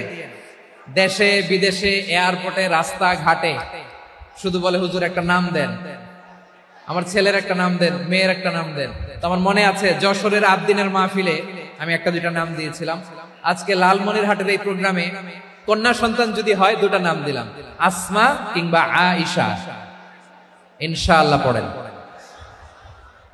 দুজন বোন, এক মায়ের নাম, বাবা এক, মা দুইজন। আয়েশা রাদিয়াল্লাহু তাআলা আনহার মায়ের নাম উম্মে রুমান, আর আসমা রাদিয়াল্লাহু তাআলা আনহার মায়ের নাম কুতাইলা বিনতে আব্দুল উজ্জা। আবু বকর রাদিয়াল্লাহু তাআলা আনহু 4টা বিয়ে করেছিলেন। তো একই ঘটনা ঘটেছে এই ফ্যামিলিতে। আসমা ইসলাম ধর্ম গ্রহণ করে মুসলিমা, কিন্তু তার মা কুতাইলা মুশরিকা। আই রিপিট, বোঝার জন্য আমি আবারও বলি, আসমা রাদিয়াল্লাহু তাআলা আনহা মুসলিমা, আর আসমার মা কুতাইলা, আওয়াজ করে বুঝে থাকলে বলেন, আসমার মা মুশরিকা। তার মানে মেয়ে মুসলিম, মা অমুসলিম, ভেজাল আছে না নাই? কিন্তু কুতাইলা আর ধৈর্য ধারণ করতে পারে না। নার ছেড়া ধন, কলিজার টুকরা ধন, কলিজার টুকরা সন্তান আসমারে দেখতে বড্ড মন চায়। সাইয়েদনা আসমা রাদিয়াল্লাহু তাআলা আনহা মক্কা থেকে হিজরত করে মদিনায় চলে গেলেন হুদাইবিয়ার পর। যখন মক্কা মদিনার ট্রাফিক স্বাভাবিক হলো, মক্কার লোক মদিনায় যায়, মদিনার লোক মক্কায় আসে। কুতাইলা কলিজার টুকরা সন্তান আসমারে দেখার জন্য কিছু উপহার নিয়ে বিশাল মরু পথ পাড়ি দিয়ে মক্কা থেকে মদিনায় যায়। সুবহানাল্লাহ বলেন।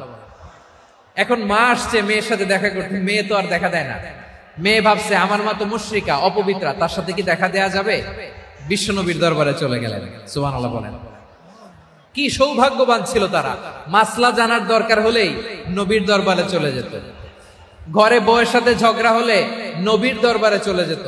অনেক সাহাবী বলে আমার পেটে ক্ষুধা লাগলো আমি নবীর কাছে চলে যেতাম, কারণ নবীর চেহারার দিকে তাকালেই আমার পেটের ক্ষুধা মিটে যেত। সাইয়েদনা আসমা রাদিয়াল্লাহু তাআলা আনহা বিশ্বনবীর কাছে চলে গেলেন, যে বললেন ইয়া রাসূলুল্লাহ ইয়া হাবিবাল্লাহ ইন্না উম্মি কাদিমাতুন ইলাইয়া ওয়া হিয়া রাগিবা। আমার মা মক্কা থেকে অনেক দূর মরুর পথ পাড়ি দিয়ে উপহার সামগ্রী নিয়ে মদিনায় আমার সাথে দেখা করতে এসেছে গো নবী। আমার জানতে বড্ড ইচ্ছে হয় আমি আমার মুশরিকা মায়ের সাথে একটু দেখা করতে পারবো কিনা। আফা আসিলুহা, আগে যেমনি আমি আমার মায়ের সাথে ভালো আচরণ করতাম, যেমনি আমি আমার মায়ের সাথে সদাচরণ করতাম গো নবী, এখন আমি মুসলিমা, মা মুশরিকা, এখনো কি আগের মতো সদাচরণ করতে পারবো নাকি? বিশ্বনবী বললেন নাম সিলিহা, হ্যাঁ রে আসমা, অবশ্যই অবশ্যই, আগে ঠিক যেমন তুমি তোমার মায়ের সাথে ভালো আচরণ করতে, এখনো তেমনি আগের মতো ভালো আচরণ করবা। আওয়াজ করে পড়েন সুবহানাল্লাহ। কি ইসলাম আমরা পেয়েছি, কত ব্রড মাইন্ডেড আমাদের ইসলাম, কত ওপেন মাইন্ডেড ইসলাম, কত ওপেন আপ করতে পারে, চিন্তা করতে পারেন। বিষ্ণু বললেন হ্যাঁ অবশ্যই, নাম সুলিহা, আগে যেমনি ভালো আচরণ করছো আসমা, এখন ওইরকমই করো, পারলে আরো বাড়ায় করো। সুবহানাল্লাহ বলেন। তাহলে আমার যে হিন্দু ভাইয়েরা, হিন্দু বোনেরা, ইমানের বদৌলতে দৌলতে আপনি ধন্য হয়েছেন, আপনার আম্মা আব্বা এখনো মুসলমান হয় নাই, তাদের জন্য দোয়া করেন, তাদের জন্য দোয়া করেন, আল্লাহ যেন তাদেরকেও ইমানের দৌলত দান করে। আমরা সবাই পড়ি আমিন, আরো জোরে পড়েন আমিন। এখন বলেন ইসলাম কি ন্যারো মাইন্ডেড রিলিজিয়ান না ব্রড মাইন্ডেড? লালমনিরহাটের যুবক ভাইরা আওয়াজ করো, ইসলাম কি ন্যারো মাইন্ডেড না ব্রড মাইন্ডেড? কতটা ব্রড মাইন্ডেড দেখেন। বিশ্বনবী সাল্লাল্লাহু আলাইহি সাল্লাম অমুসলিমরা যদি নবীকে উপহার দিত, ওই উপহারও বিশ্বনবী গ্রহণ করতেন। সুবহানাল্লাহ পড়েন। আপনার অমুসলিম বন্ধু যদি উপহার দেয় সেটাও আপনি নিতে পারবেন, যেটা নেওয়া যায়। কিন্তু আপনার বন্ধু যদি আপনার মদের বোতল দেয়, নিতে পারবেন? হ্যাঁ, মদের বোতল দিলে পারবেন না। আপনার বন্ধু যদি আপনার পর্ক দেয়, পর্ক, শুকরের গোশত মিশ্রিত কোনো খাবার, ওটা নিতে পারবেন না। হালাল যে কোনো জিনিস নিতে পারবেন। বিশ্বনবী সাল্লাল্লাহু আলাইহি ওয়াসাল্লাম অমুসলিমদের দেয়া হাদিয়া গ্রহণ করতেন। কেমন নবী ছিলেন? আমার নবীরে চিনে নেন, আমার নবীর অ্যাটিটিউড জেনে নেন। বিশ্বনবী সাল্লাল্লাহু আলাইহি ওয়াসাল্লাম যখন কোন জনপদে যেতেন, তিনটা অপশন নিয়ে যেতেন। প্রিয় ভাইয়ের আওয়াজ করে বলতে হবে, কোন জনপদে গেলে আমার নবীর অপশন থাকতো কয়টা? আমার মতো 3 আঙ্গুল উঁচু করে দেখান আর বলুন, আমার নবী কোন জনপদে গেলে কয়টা অপশন নিয়ে যেতেন? 1 নম্বর অপশন আসলিম তাসলাম। নতুন এলাকায় গেলে বলতেন আসলিম তাসলাম, ইসলাম ধর্ম গ্রহণ করো, শান্তিতে থাকবা, আমার ভাই হয়ে যাবো, আমরা ভাই ভাই, ইসলাম মানো, আমরা ভাই ভাই। অপশন নাম্বার কত? 1। যদি বলে না ইসলাম মানবো না, ওকে, অপশন নাম্বার 2, মুসলিম হওয়ার দরকার নাই, লা ইকরাহা ফিদ্দিন, ইসলামে কোনো বাড়াবাড়ি নাই। খ্রিস্টান আছো থাকো, বৌদ্ধ আছো থাকো, ইহুদি থাকতে চাও থাকো, কিন্তু আমরা যেহেতু রিজিওনাল সুপার পাওয়ার, আমাদের আন্ডারে থাকো, ট্যাক্স দিয়া থাকো, এটার বলে জিজিয়া। আলেম যারা আছেন বুঝবেন, এটার আরবিতে কি বলে? জিজিয়া। You pay us the tax we will give you the security, তোমরা ট্যাক্স দিবা, আমরা সিকিউরিটি দিব, আমাদের আওতায় থাকবা, কেউ তোমাদেরকে আক্রমণ করতে পারবে না, আমরা নিরাপত্তা দিব। সুবহানাল্লাহ বলেন। এটা অপশন নাম্বার কত? আচ্ছা বুঝে থাকলে বলেন, 1 নাম্বার অপশন কি ছিল? ইসলাম। ইসলাম মানো শান্তিতে থাকবা, ভাই ভাই, আমরা ভাই ভাই। অপশন নাম্বার 2, ট্যাক্স দাও, আমরা নিরাপত্তা দিব, মুসলিম হওয়া লাগবে না। 2 নাম্বারও মানো না, মুসলিম হবো না, ভালো খ্রিস্টান থাকো, ট্যাক্স দাও, আমরা সিকিউরিটি দিব না, এটাও মানি না। বিষ্ণু বলেন তাহলে তলোয়ার আমাদের আর তোমাদের মাঝে ফয়সালা করবে, মুসলিমও হবে না, ট্যাক্স দিবা, নিরাপত্তা দিব, আমাদের আমরা সুপার পাওয়ার, আমাদের আন্ডারে থাকবে, এটাও না। তাহলে তোমাদেরকে তো আমরা বিশ্বাস করতে পারি না, কখন না কখন বিশ্বাসঘাতকতা করো, কার সাথে মিলে হাত মিলাও, তলোয়ার আমাদের মাঝে ফয়সালা করবে। তখন তিনি জেহাদের সশস্ত্র সংগ্রামের ঘোষণা দিতেন। সুবহানাল্লাহ পড়েন। দেখেন পশ্চিমারা জেহাদকে এইভাবে চিত্রায়িত করে না, ওরা জেহাদ বলতে বুঝায় তলোয়ার, হাত কাটো, গলা কাটো না। জেহাদ সশস্ত্র সংগ্রাম 3 নম্বরে।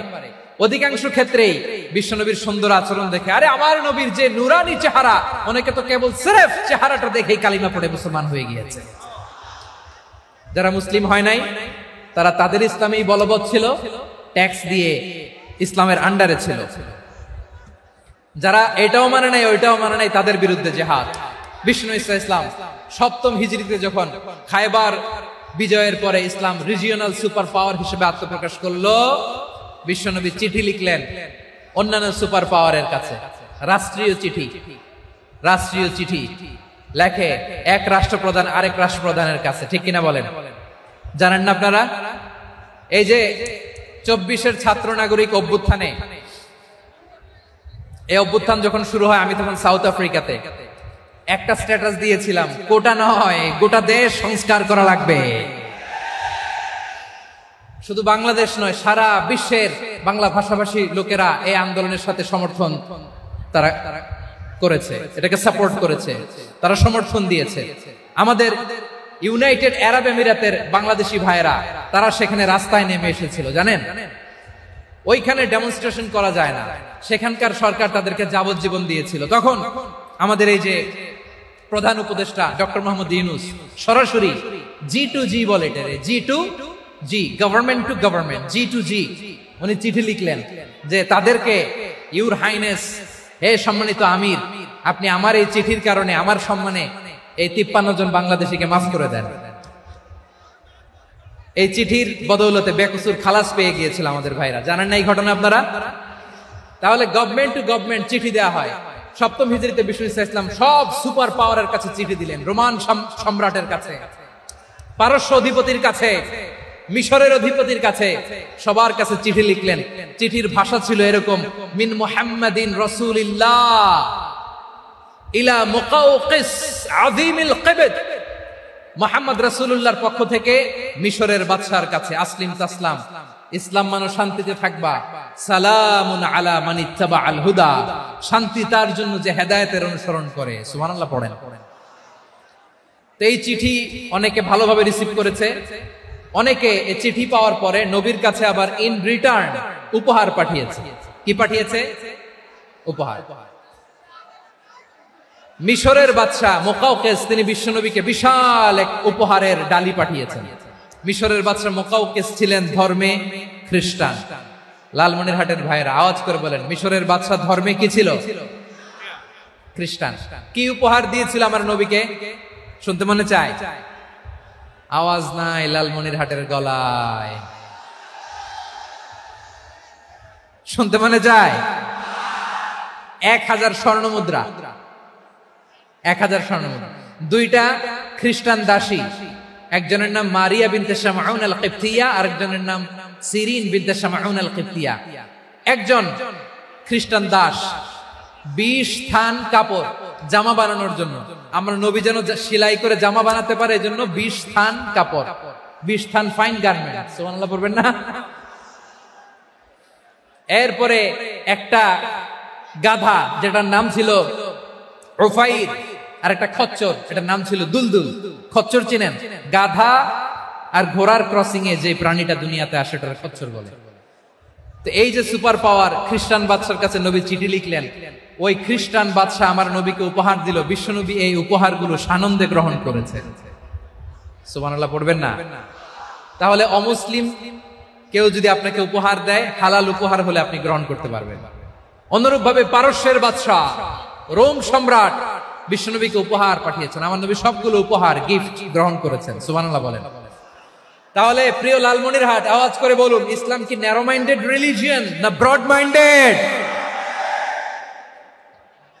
আম্মাজান আয়েশার কাছে মাসালা জানতে চায় মেয়েরা, হে আম্মাজান, অগ্নি উপাসকেরা তাদের ঈদের দিন নওরোজের সময় আমাদেরকে পাখি দেয়, নেওয়া যাবে? উনি বললেন, ওরা জবাই করে দিলে নেওয়া যাবে না, কিন্তু ওরা যদি ফলমূল এরকম খাবার দেয় এগুলো নেওয়া যাবে। তার মানে অমুসলিমদের দেয়া উপহার এটা গ্রহণ করা যায়। সুবহানাল্লাহ বলেন। শুধু তাই নয়, বিষ্ণু ঈসা ইসলাম অমুসলিমদের সাথে আর্থিক লেনদেনও করেছেন, ফিনান্সিয়াল ডিলিং করেছেন। অমুসলিমদের সাথে প্রয়োজনে আপনি ফিনান্সিয়াল ডিলিং করতে পারবেন। আমরা প্রায় দেখি বাজারের মিষ্টির দোকানগুলো আমার হিন্দু ভাইদের। লালমনিরহাটে মিষ্টির দোকান, দইয়ের দোকান কারা চালায়? হিন্দুরা চালায়। তারপরে যে বারবার শপ, চুল কাটে যে নাপিত, অধিকাংশ নাপিতের দোকানে কারা? আমার হিন্দু ভাইরা। আপনি চুল কাটতে পারবেন কিনা? পারবেন কিনা বলেন? পারবেন। তার দোকান থেকে দই মিষ্টি কিনতে পারবেন কিনা? হ্যাঁ, আমার মুসলিম ভাইয়ের দোকান থাকলে ওইটারে আমি বেশি প্রায়োরিটি দিব, ঠিক কিনা? কিন্তু যদি তাদের সার্ভিস নিতে চান, প্রোডাক্ট নিতে চান, পারবেন। তার দলিল সহিহ বুখারী, আম্মা জান আয়েশা রাদিয়াল্লাহু তাআলা আনহা বলেন, ইশতারা রাসূলুল্লাহ সাল্লাল্লাহু আলাইহি ওয়াসাল্লাম মিন ইয়াহুদিয়িন তুআমান ওয়া রাহানাহু দিরআহু মিন হাদিদ। রাসূল সাল্লাল্লাহু আলাইহি ওয়াসাল্লাম এক ইহুদির কাছ থেকে, কার কাছ থেকে? সবাই বলে নাই। কার কাছ থেকে? আমার নবী, পেয়ারা নবী এক ইহুদির কাছ থেকে জব কিনেছিল। জব, বার্লি, যেটা দিয়ে রুটি বানায়। ওই জবের দাম দেওয়া টাকা পয়সা নবীর কাছে ছিল না। ফলে নবী ওনার একটা পোশাককে মর্গেজ রেখেছিলেন, মর্গেজ, বন্ধক, যে এখন এটার দাম দিতে পারবো না, কয়েক কেজি বার্লি নিয়ে যাই আর বন্ধক হিসেবে আমার জামাটা রেখে গেলাম, যেদিন দাম দিব ওই দিন জামাটা ছুটায় নিয়ে যাব। সুবহানাল্লাহ পড়বেন না? বাকিতে নিছিলেন, বাকিতে। দিরআহু মিন হাদিদ, লোহার তৈরি বর্ম, মানে যুদ্ধের পোশাক, লোহা দিয়ে বানানো। বিষ্ণুনবী বললেন, কয়েক কেজি জব দাও, টাকাটা পরে দিব, এখন টাকা নাই, বন্ধক হিসেবে, মর্গেজ হিসেবে আমার জামা রেখে গেলাম, যখন টাকা দিব জামা ছুটায় নিব। আওয়াজ করে বলতে হবে সুবহানাল্লাহ। এ থেকে বোঝা গেল অমুসলিমদের সাথে ফিনান্সিয়াল ডিলিং করা যায়, অর্থনৈতিক লেনদেন করা যায়, কেনাবেচা করা যায়, প্রোডাক্ট কেনা যায়। এমনকি আমাদের মসজিদে নববীতে বারান্দায় আপনারা একটা অটোমেটিক ফ্লাইং আমব্রেলা দেখছেন? সূর্য যখন বাড়ে মসজিদে নববীর বারান্দায় ইয়ার্ডের মধ্যে অটোমেটিক্যালি কিছু আমব্রেলা আছে, সাঁ করে খুলে যায়, আর সূর্যের তাপ লাগে না। আবার সন্ধ্যাবেলায় এই আমব্রেলা গুলো ওরা ক্লোজ করে ফেলে। দেখেন নাই না? দেখছেন? এই মসজিদে নববীকে সর্বোচ্চ উন্নত মানের কনস্ট্রাকশন ইনফ্রাস্ট্রাকচারে ডেভেলপ করার জন্য কর্তৃপক্ষ কিছু অমুসলিম ইঞ্জিনিয়ারের, ডিজাইনারের সহায়তা নিয়েছিল। সুবহানাল্লাহ বলেন। কোন দলিলের ভিত্তিতে? এই দলিলের ভিত্তিতে যে বিষ্ণু ঈসা ইসলাম অমুসলিমদের সাথেও লেনদেন করেছেন। আওয়াজ করে বলতে হবে আল্লাহু আকবার। শুধু তাই নয়,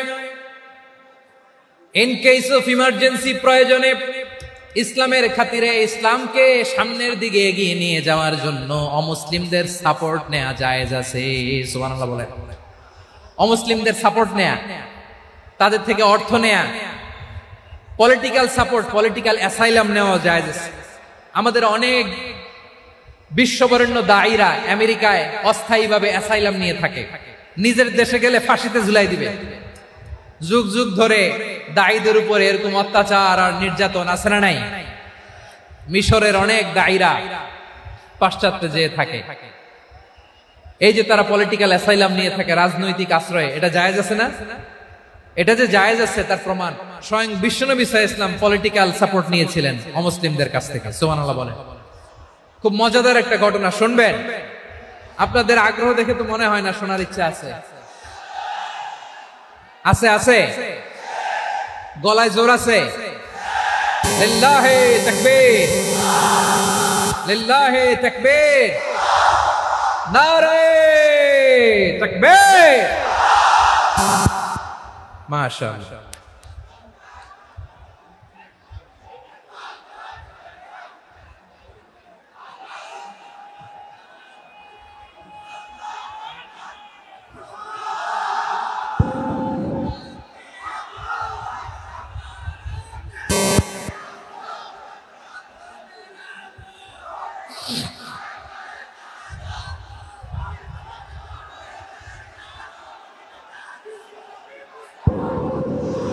মাশাআল্লাহ মাশাআল্লাহ।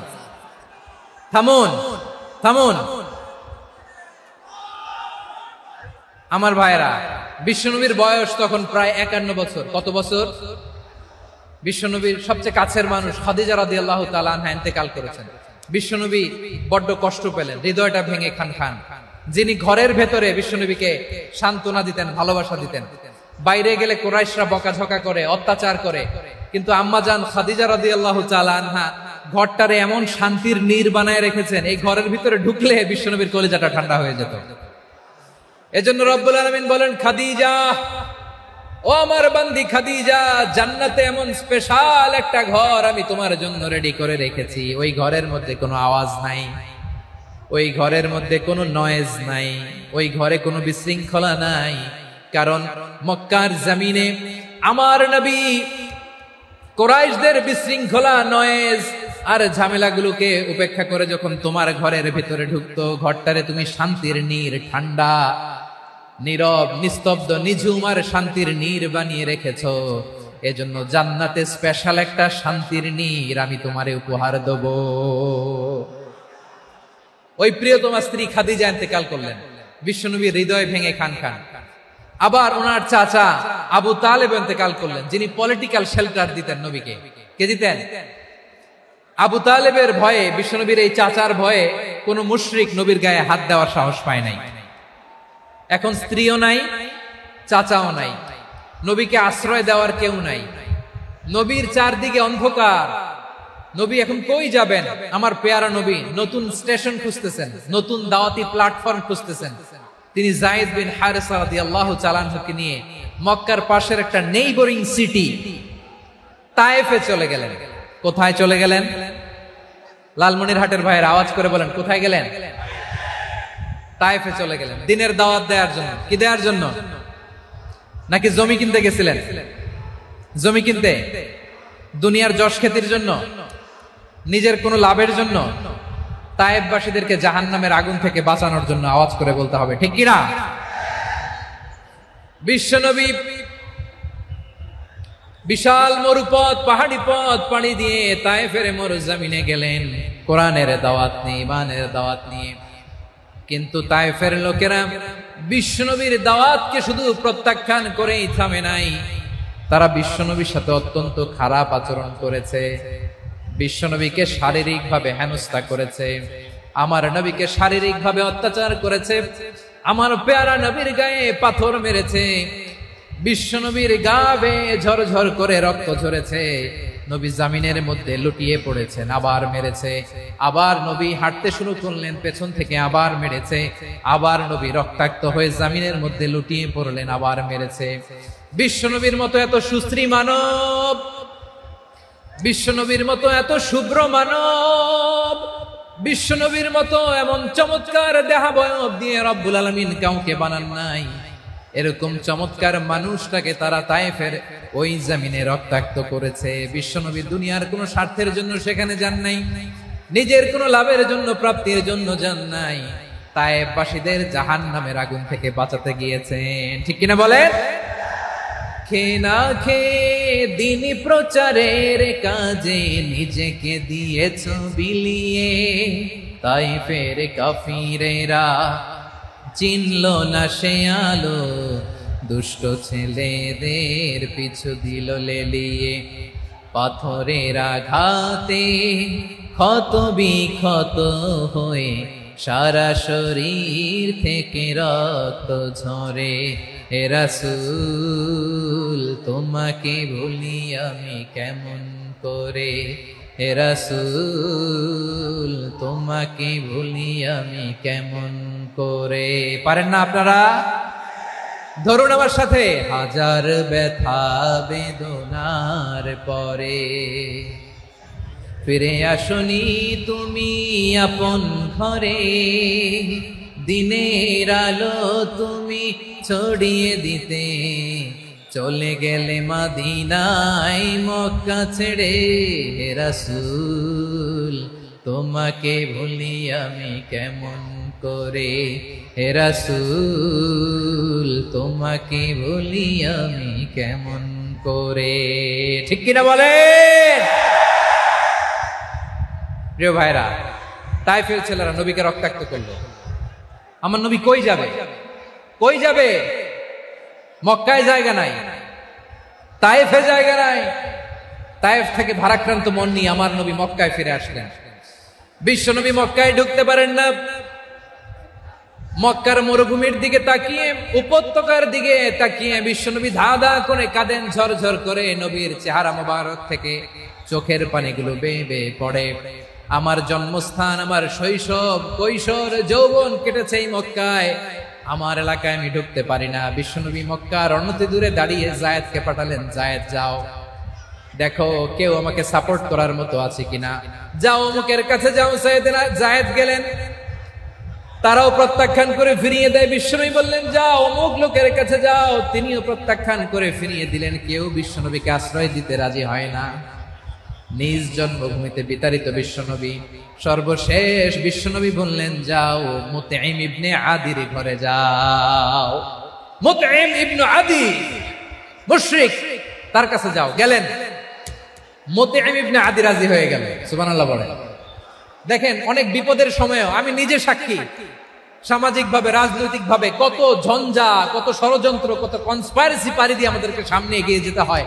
এই শত্রুদের ভেতরেও একজনকে দাঁড় করিয়ে দেয় যে আল্লাহর কোরআনের জন্য রেডি হয়ে যায়। পড়েন সুবহানাল্লাহ। মুতঈম ইবনে আদি, আল্লাহ তার মনকে নরম করে দিলেন। মুতঈম বলে, মুহাম্মদ আমি তোমাকে আশ্রয় দিব। তার দুই ছেলেকে পাঠালেন, যাও খোলা তলোয়ার নিয়ে, স্কট দিয়ে, গার্ড অফ অনার দিয়ে মোহাম্মদকে মক্কায় ঢুকাও আর বলো আমি আমান দেব। আমান কি দিব? আমান মানে সিকিউরিটি, নিরাপত্তা। সিকিউরিটি ছাড়া, আমান দেওয়া ছাড়া কেউ থাকতে পারতো না মক্কায়। দুই ছেলে বিষ্ণু ইসা ইসলামকে নিয়ে আসলো। নবী কাবার চারদিকে তাওয়াফ করলেন, নামাজ পড়লেন। আবু জাহেল, উতবা, শাইবা, ওয়ালিদ ইবনে মুগীরা সবাই দেখে, কেউ কিছু করতে পারে না। কারণ মুতঈম ইবনে আদি ঘোষণা দিয়েছেন আমি মুহাম্মদকে আমান দিয়েছি, মুহাম্মদের গায়ে যেন কেউ স্পর্শ না করে। আওয়াজ করে পড়েন সুবহানাল্লাহ। নবীর এই বিপদ কালে মুহূর্তে মুতঈমের হৃদয়টারে নরম করে দিল কে? আচ্ছা লালমনির হাটের ভাইরা বলেন, এই মুতঈম কি মুসলিম ছিল না মুশরিক? সবাই বলতে হবে মুসলিম না মুশরিক? তাহলে মুশরিকের কাছ থেকে নবী পলিটিক্যাল অ্যাসাইলাম, আধুনিক রাষ্ট্রবিজ্ঞানের ভাষায় পলিটিক্যাল অ্যাসাইলাম, যেটাকে বলে রাজনৈতিক আশ্রয়, উনার আমান বা নিরাপত্তার এই ঘোষণায় তিনি মক্কায় ঢুকলেন। যতদিন নিরাপত্তা ছিল ছিলেন। মুতঈম যখন মারা গেল, বিষ্ণু ইসলাম হিজরত করে মদিনায় চলে গেলেন। সুবহানাল্লাহ। কিন্তু মুতঈম যে বিশ্বনবীর উপকার করছে এটা বিশ্বনবী ভুলে নাই। আমাদের অনেকে আছে উপকার করার পরে আর খেয়াল থাকে না, খাওয়ার পরে গলা দিয়ে নামলে আর খেয়াল থাকে না। এরকম আছে না নাই? আমার নবী ভুলে নাই। বদরের প্রান্তরে 70 জন কাফেরকে যখন বন্দী করে বিশ্বনবীর সামনে হাঁটু করে দাঁড় করানো হলো, বসানো হলো, 70 জন কাফের। কয়জন? বিশ্বনবী তাদের দিকে তাকিয়ে বললেন, সহিহ বুখারীর বর্ণনা, লাউ কানাল মুতঈম ইবনে আদি হাইয়ান সুম্মা কাল্লামানি হাউলা ইন্নাতনা লা তারাকতুহুম লাহু। বদরের প্রান্তরে 70 জন বন্দী কাফিরের দিকে তাকিয়ে আমার নবী বললেন, আজকে মুতঈম ইবনে আদি যদি বেঁচে থাকতো আর তোমাদের 70 জনের ব্যাপারে যদি মুতঈম এক বাক্যে একটা সুপারিশ করতো, তার সম্মানে আজকে তোদের সবাইকে আমি মাফ করে দিতাম। সুবহানাল্লাহ। নাই ওই যে চিল্লাচিল্লি যে কথা বোঝে নাই, কোন জিনিস মিস করছে ওরা নিজেরাও বোঝে নাই। বিশ্বনবী মুতঈমের এই সাহায্যের কথা বলে নাই। 70 জন মুশরিক হাঁটু গেড়ে বসা, নবী চাইলে এখনই এক্সিকিউশন অর্ডার দিতে পারে। তিনি বললেন, আজকে যদি মুতঈম বেঁচে থাকতো আর মুতঈম যদি তোদের জন্য সুপারিশ করতে, এই আবর্জনাগুলোর ব্যাপারে সুপারিশ করতে, আমি মুহূর্তেই তোদেরকে এমনি মাফ করে দিতাম। এবার বলেন, ইসলাম কি ন্যারো মাইন্ডেড না ব্রড মাইন্ডেড? শুধু তাই নয়, যাকে যে সম্মান দেয়ার আমার নবী দিতেন, হোক আস্তিক হোক নাস্তিক, হোক মুসলিম হোক অমুসলিম। বিষ্ণু ইসলাম যখন রোমান সম্রাটের কাছে চিঠি লিখেছেন, আমার প্রিয় লালমনির হাটের ভাইরা, অল্প কয়েক মিনিট কয়েকটা জরুরি কথা বলবো। এদিকে তাকান, এদিকে তাকান। রোমান সম্রাটের কাছে বিশ্বনবী যখন চিঠি লিখলেন মিন মুহাম্মদ রাসূলিল্লাহ ইলা হিরাকলা আযীমির রোম। মুহাম্মদের পক্ষ থেকে হিরাক্লিয়াসের কাছে, যিনি হচ্ছেন আযীমির রোম। এটা নবী নিজ থেকে বানায় লিখছেন অতিরিক্ত সম্মান দিয়ে। কোন রাষ্ট্রপ্রধান যখন আসে তাদেরকে আমরা কি বলি জানেন? তার নামের শেষে এইচ ই এটা লিখতে হয়, H.E. মানে হিজ এক্সেলেন্সি। কি লেখে? হিজ এক্সেলেন্সি অথবা ইউর হাইনেস, ইউর ম্যাজেস্টি। দেখেন, বিশ্বনবী সাল্লাল্লাহু আলাইহি ওয়াসাল্লাম সব নবীদেরও নবী। তিনি একজন মুশরিক খ্রিস্টান সম্রাট, রোমান সম্রাটের কাছে চিঠি লিখতে যেয়ে লিখতেছে, ইলা হিরাকলা আযীমির রোম, হিরাক্লিয়াসের কাছে আমার চিঠি, যিনি রোমের আযীম, হিজ হাইনেস, মানে রোমের অনেক সম্মানিত এক বাহাদুর। আওয়াজ করে বলেন সুবহানাল্লাহ। তার মানে যাকে যে সম্মান দেয়ার এটা বিশ্বনবী দিতেন। এমনকি যে ইহুদিরা ভালো ছিল, এই ইহুদিদেরও প্রশংসা করেছেন বিশ্বনবী মুহাম্মদুর রাসূলুল্লাহ সাল্লাল্লাহু আলাইহি ওয়াসাল্লাম। এক ইহুদির প্রশংসা করেছেন বিশ্বনবী। ইহুদি কার? কার? আমি তো আমার ভাইয়ের প্রশংসা করি না, আমি তো এক আলেম আরেক আলেমরে স্পেস দেই না, আমি তো এক দায়ী আরেক দায়ীর সাথে বসতে চাই না। আমার নবী ইহুদির প্রশংসা করে। কার প্রশংসা? ওই ইহুদির নাম ছিল মুখাইরিক। সিরাত গ্রন্থ ঘাটলে পাবেন। তিনি বলেছেন মুখাইরিক খায়রু ইয়াহুদ, মুখাইরিক is the best of the Jews. জুইসদের মধ্যে সে সবচেয়ে ভালো। কেন প্রশংসা করলেন তার? এর কারণ মদিনা চার্টারে কথা ছিল সব ধর্মের মুসলিম, মুশরিক, ইহুদিরা মিলে মদিনাকে রক্ষা করবে। কিন্তু তৃতীয় হিজরিতে যখন উহুদের যুদ্ধ শুরু হলো, সবার কথা ছিল যেই আক্রমণ করে আমরা মদিনাকে বাঁচাবো। কোন শহরকে বাঁচাবো? মদিনাকে। কিন্তু কুরাইশরা যখন অ্যাটাক করলো, ইহুদিরা আর আসে না, ইহুদিরা আর বেরোয় না। বিষ্ণু বললেন, ওহে ইহুদিরা, তোমরা না চুক্তি করলে আমার সাথে যে মদিনা বাঁচাতে সবাই ঝাঁপিয়ে পড়বো, আসো। একটা ইহুদিও বেরোয় না, কেউ আসে না সেদিন, একজন ছাড়া। তার নাম মুখাইরিক। তার নাম কি? মুখাইরিক বাহাদুরের মতো ঘোড়সওয়ার হয়ে বেরিয়ে গেলেন এবং বললেন, গোটা ইহুদি সাম্রাজ্যের একজনও যদি না আসে, আমি মুখাইরিককে কেউ ঘরে আটকে রাখতে পারবে না। বেরিয়ে আসলেন, এসে বললেন, আমি মুহাম্মদের পক্ষে যুদ্ধ করব। আমি মারা গেলে আমার সম্পদ আমার উত্তরাধিকারীরা পাবে না, আমার সম্পদ তোমরা মুহাম্মদকে দিয়ে দিবা। সুবহানাল্লাহ। উহুদের ময়দানে 70 জন মুসলমান শহীদ হলো। এই ইহুদি, সেও মুসলমানের পক্ষে যুদ্ধ করে নিহত হলো। সুবহানাল্লাহ বলেন। মুসলিমদের লাশ যখন নিয়ে আসা হলো, এই মুখাইরিকের লাশ নিয়ে আসা হলো। মুসলিমদের লাশের পাশে মুখাইরিকের লাশ দেখে বিশ্বনবী মুখাইরিকের প্রতি অনেক খুশি হলেন। আর বিশ্বনবী খুশি হয়ে বললেন, মুখাইরিক খায়রু ইয়াহুদ, মুখাইরিক যদিও তুমি ইহুদি, তারপরে তুমি সব ইহুদিদের মধ্যে সেরা ইহুদি। পড়েন সুবহানাল্লাহ। আমার নবী ইহুদিকেও সম্মান দিতে কার্পণ্য করে নাই। আওয়াজ করে বলেন আল্লাহু আকবার। প্রিয় ভাইরা, এবার সর্বশেষ আওয়াজ করে বলেন, ইসলাম কি ন্যারো মাইন্ডেড নাকি ব্রড মাইন্ডেড? সবাই বলেন, ন্যারো মাইন্ডেড না ব্রড মাইন্ডেড? এজন্য অমুসলিম হইলেই তারা আমাদের শত্রু নয়। শত্রু কারা? এই লালমনিরহাটের ভাইয়েরা শোনেন, শত্রু কারা? যে সমস্ত অমুসলিম আমাদেরকে নিশ্চিহ্ন করে দিতে চায়, যে সমস্ত অমুসলিম আমাদের ভূখণ্ড থেকে আমাদেরকে তাড়িয়ে দিতে চায়, যে সমস্ত অমুসলিম আমার ধর্ম নিয়ে তুচ্ছতাচ্ছিল্য করে চিল্লায় বলেন ঠিক কিনা, তারা আমাদের শত্রু। সাধারণ অমুসলিমরা আমার শত্রু নয়। এই যে হিন্দুরা থাকে, এরা আমার ভাই, বৌদ্ধরা আমার ভাই, খ্রিস্টানরা আমার ভাই, ইহুদিরা আমার ভাই। তারা দিনই ভাই নয়, তারা মায়ের পেটের ভাই নয়, তারা মানবিক দিক থেকে ভাই। ও মানুষ, আমিও মানুষ। ইসলাম মানুষকে সম্মান করে, চিল্লায় বলো ঠিক কিনা।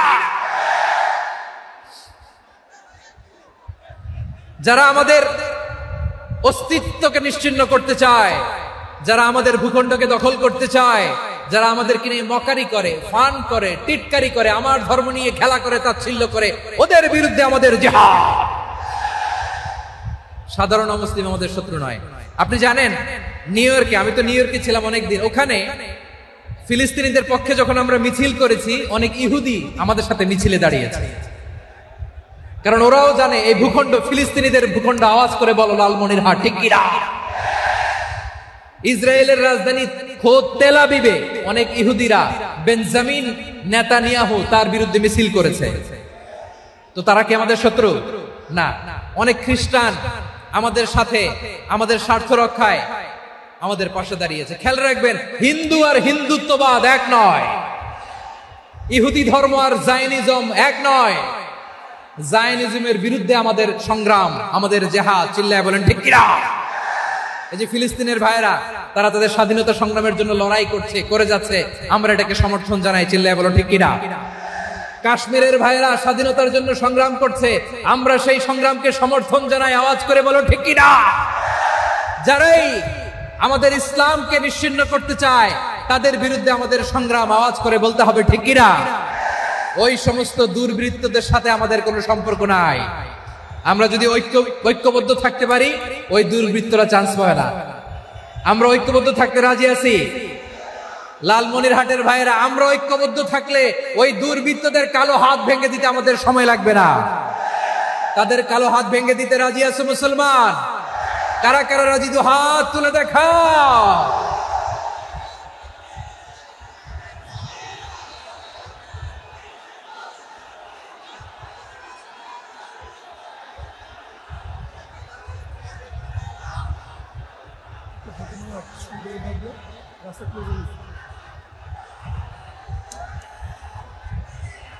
আমার প্রাণ প্রিয় লালমনিরহাটের ভাইরা, শত্রু কাফের আর অশত্রু কাফেরের মধ্যে পার্থক্য আছে না নাই?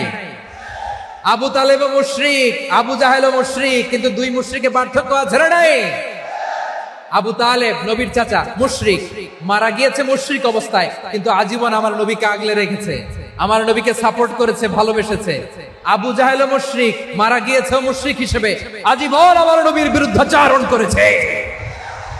আবু জাহেলের শক্তি, সামর্থ্য, স্ট্র্যাটেজি, প্ল্যান সব আমার নবীর বিরুদ্ধে ছিল। আবু জাহেলের কারণে একটা দিন শান্তিতে আমার নবী মক্কায় ঘুমাতে পারে নাই, চিল্লায় বলেন ঠিক কিনা? এজন্য রব্বুল আলামিন বলেন, লা ইয়ানহাকুমুল্লাহু আনিল্লাযীনা লাম ইউকাতিলুকুম ফিদ-দীন ওয়া লাম ইখরিজুকুম মিন দিয়ারিকুম আন তাবাররুহুম ওয়া তুকসিতু ইলাইহিম ইন্নাল্লাহা ইউহিব্বুল মুকসিতিন।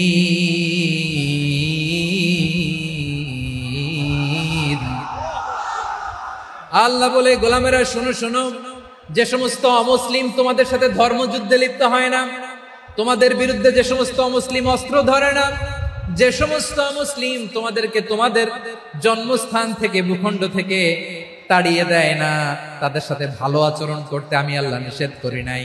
তাদের সাথে সদাচরণে কোনো নিষেধাজ্ঞা নাই, বরং তাদের সাথে সদাচরণ করো, এটাই আমি আল্লাহ চাই। তাহলে আমার যে অমুসলিমরা আমাদের সাথে শত্রুতা করে না, তুচ্ছতাচ্ছিল্য করে না, আমাদের ভূমি থেকে আমাদেরকে উচ্ছেদ করতে চায় না, আমাদের বিরুদ্ধে অস্ত্র ধরে না, ওই অমুসলিম ভাইদের সাথে আমাদের কোনো দ্বন্দ্ব আছে? কোনো বিরোধ আছে? বরং আছে ভালোবাসা। বরং আছে কি? এই ভালোবাসা দিয়ে আমরা বিশ্ব জয় করব। রাজি আছো মুসলমান? আমাদের পুঁজি ভালোবাসা। আমাদের পুঁজি কি? এবার আওয়াজ করে বলেন, আমার এই পুরো আলোচনা থেকে the religious coexistence, peaceful coexistence, শান্তিপূর্ণ সহাবস্থান, communal harmony, এই সাম্প্রদায়িক সম্প্রীতি, এই আলোচনা থেকে কি বুঝলেন? ইসলাম কি ন্যারো মাইন্ডেড না ব্রড মাইন্ডেড? এই ব্রড মাইন্ডেড হৃদয় নিয়ে, ভালোবাসা দিয়ে আমরা বিশ্ব জয় করতে চাই। রাজি আছেন? আল্লাহ কবুল করুক, আমরা সবাই পড়ি আমিন। লালমনিরহাটের জেলা স্টেডিয়ামে আমার প্রিয় মায়েরা, বোনেরা, আপনাদের জন্য একটা হাদিস বলে শেষ করব। বিশ্বনবী বলেন, আমার মায়েরা খেয়াল করে শুনুন, বিশ্বনবী আপনাদের উদ্দেশ্য করে বলেন, আল মারআতু ইযা সাল্লাত খামসাহা ওয়া সামাত শাহরাহা হাফিজাত ফুরুজাহা আতাআত বা'লাহা ফালতাদখুল মিন আইয়ি আবওয়াবিল জান্নাতি শাআত। বিশ্বনবী বলেন, ও রমণীরা, ও নারীরা, যে সমস্ত নারী এই চারটা কাজ করবে, এই চারটা কাজের গ্যারান্টি দিবে, তাদেরকে জান্নাতের 8টা দরজার গ্যারান্টি দেয়া হবে। কি চারটা কাজ? 1 নাম্বার, আল মারআতু ইযা সাল্লাত খামসাহা, যে নারী 5 ওয়াক্ত নামাজ পড়ে। কি করে? জেলা স্টেডিয়ামে অবস্থানরত আমার নারীরা, বোনেরা, বিশ্বনবী আপনাদেরকে 4টা কাজের কথা বলেছেন, খুব বেশি না। 4টা করলে 8 জান্নাতের দরজা সব খোলা। কোনটা দিয়ে যাবে?